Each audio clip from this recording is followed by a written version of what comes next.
Welcome everyone to another edition of the Classic Comic Archive, a series where I recap and review many of Marvel Comics' most seminal early issues.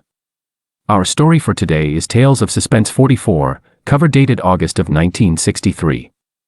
This issue marks the first and only appearance of Haytap, the Mad Pharaoh, and was written by Stan Lee and Robert Bernstein, drawn by Don Heck, inked by Dick Ayers, and lettered by Sam Rosen.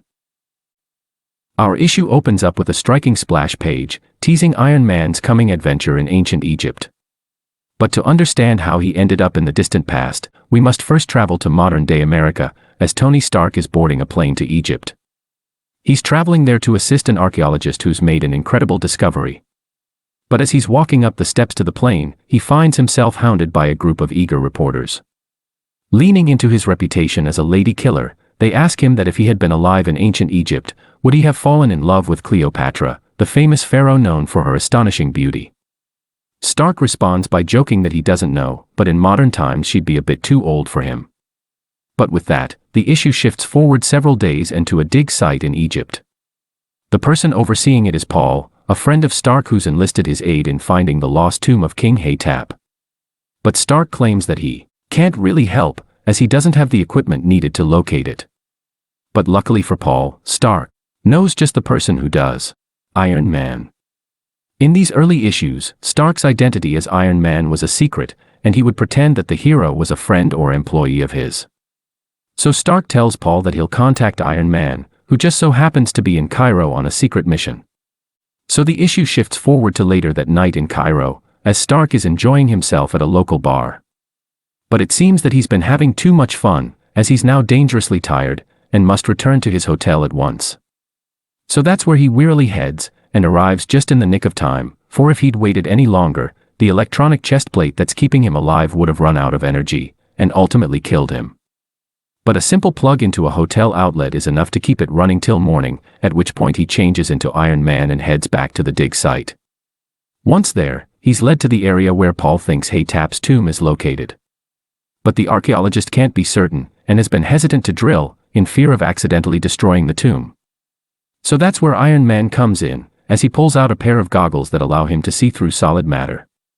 And sure enough, Paul was right, as he almost immediately discovers the lost tomb of King Haytap. But his help doesn't stop there, as he then retrieves a powerful handheld drill, and begins burrowing a path inside. So Paul and Iron Man then enter the tomb, and marvel at its untouched riches, especially the sarcophagus of King Haytap himself. But interestingly enough, Paul knows him by another name, the Mad Pharaoh, as apparently he was a practitioner of the dark arts. But with that, the issue shifts forward sometime later, as Stark is at the dig site quietly working out of a small tent. But this quiet is quickly interrupted as a hysterical Paul barges in, and reveals that someone has stolen King Haytap's mummy. So he's sending out a search party to find the thief, and leaving Stark to run the dig in his absence. But as soon as he leaves to begin searching, an oddly dressed figure suddenly appears behind Stark. The startled scientist naturally demands to know who he is, but upon closer inspection, realizes that it's King Haytap himself. Thus it's revealed that the Mad Pharaoh has somehow come back to life, and had simply walked out of his sarcophagus.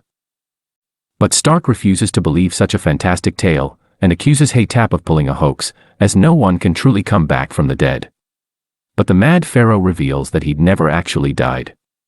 According to the history books, he'd perished in a battle against Cleopatra's army. It was one that he was destined to lose, so instead of allowing himself to be slain, he poisoned himself. But in reality, he'd ingested a magic elixir that had placed him in a state of suspended animation, one that was indistinguishable from true death. But now he's awoken some 2,000 years later, yet oddly enough, only desires to return to the past and get revenge on Cleopatra. Being a master of black magic, he can perform such a feat, but still desires the aid of Stark. So to secure his help, he's poisoned all of the dig site's workers, and only offers the antidote if he travels with him to the past. So Stark agrees, and rubs a golden charm that transports him and Haytap to a magical plane, where they ride a chariot back to the time of ancient Egypt. But as soon as they arrive, Stark slides down a large hill and flees into a dark cave. Inside he changes into his Iron Man armor, as it's stored in an unassuming briefcase that he always carries with him, even through time. He then emerges back on the surface as Iron Man, which Haytap has evidently never heard of, as he assumes him to be a bird monster that has slain Stark. So he begins fleeing in terror, giving the hero an opportunity to fly away and head towards Cleopatra's palace. But once he's there, he finds it being besieged by a legion of Romans. If only to support the underdogs, Iron Man decides to destroy the Romans' catapults, and then hurls one of its fiery missiles at a nearby ship. Luckily it had already been deboarded, but with its destruction, the Romans can no longer retreat into the river. So they try to defeat Iron Man themselves, but their simple spears are of course completely harmless to him. So they then try to run him over with a pair of thundering chariots.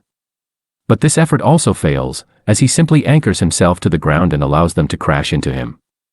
The ensuing collision proves harmless to him, but completely destroys the two chariots. By this point, the Romans have begun to suspect that Iron Man is an Egyptian god who's come to save Cleopatra. So after the hero releases several tear gas grenades, they accept that they're outmatched and begin fleeing into the hills. With their retreat, a group of grateful Egyptian guards allow Iron Man to enter their palace. But once inside, an attendant informs him that Cleopatra isn't there, as she'd fled to the river at the sight of the Romans. But her safety is not guaranteed, as the attendant remarks that her ship has likely been attacked by a Roman galley.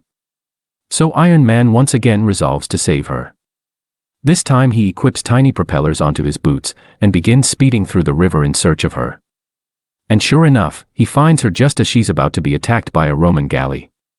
But that's no issue for the mighty Iron Man, as he simply crashes through the ship and effortlessly sinks it. But now that Cleopatra's safety is secured, Iron Man is invited to meet with her within her palace. And so he does, while marveling at her legendary beauty. But she's equally allured by his courage and daring, and enchantingly thanks him for saving her kingdom. But her troubles aren't over yet, as Iron Man then warns her of Haytap's return, and his plan to get revenge.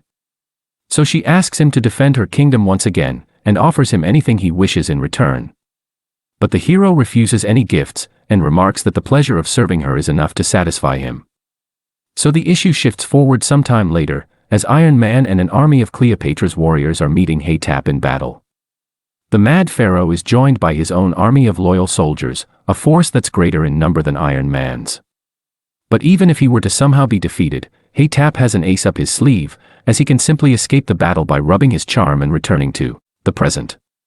But he's confident that he won't need it, as he then charges a swarm of chariots right towards his enemy. But instead of trying to battle the chariots head-on, Iron Man oddly lies down and begins affixing tiny wheels to the back of his armor. Their purpose becomes clear as Iron Man activates his jet boots and turns himself into a human missile that completely destroys the chariots. With that, Haytap's forces begin fleeing in terror, and he realizes that he's been defeated once again. So he pulls out his charm to return to the present, but before he has a chance to rub it, Iron Man squirts out a blob of oil that makes it slip out of his hands. Haytap desperately tries to get it back, but accidentally trips and falls right onto an upturned sword that impales him. So the mad Pharaoh meets a rather abrupt end, just as Cleopatra arrives on the battlefield to thank Iron Man. But she does more than just thank him, as she then asks him to stay in Egypt and rule by her side. While a tempting offer, Iron Man knows that his place is in the present, and so he rubs the charm and says goodbye. And with that, the issue shifts forward and to the present, as Stark and Paul are inspecting some hieroglyphs in Haytap's tomb, when the latter notices a scene in which Cleopatra is embracing a mysterious armored figure. While Paul would never assume that it's Iron Man, Stark of course knows the truth, although he feigns ignorance. The issue subsequently ends as Stark is attending the Hollywood premiere of a movie about Cleopatra. On the red carpet he's once again hounded by a reporter, who asks him the same question he'd been asked in the beginning of the issue.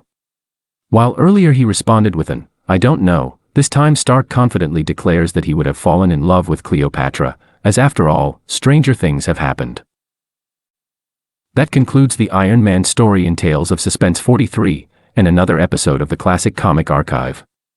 But as always, I would like to offer a brief review of this issue. Overall, I thought that this was a solid Iron Man story, and an improvement over the preceding few issues, which I found to be rather dull and unexciting. But unlike those stories, this issue's was action-packed and actually pitted Iron Man against interesting foes. While he can obviously defeat Roman soldiers any day of the week, the premise itself was unique and fun, and I'm hoping that similar dynamics appear in future issues. Admittedly, the Mad Pharaoh wasn't a very interesting villain. But as a plot device to transport Iron Man to ancient Egypt, he fulfilled his purpose well enough. But in any case, let me know what you thought of this issue and the video, and feel free to suggest other classic comics for me to cover. Thanks for watching.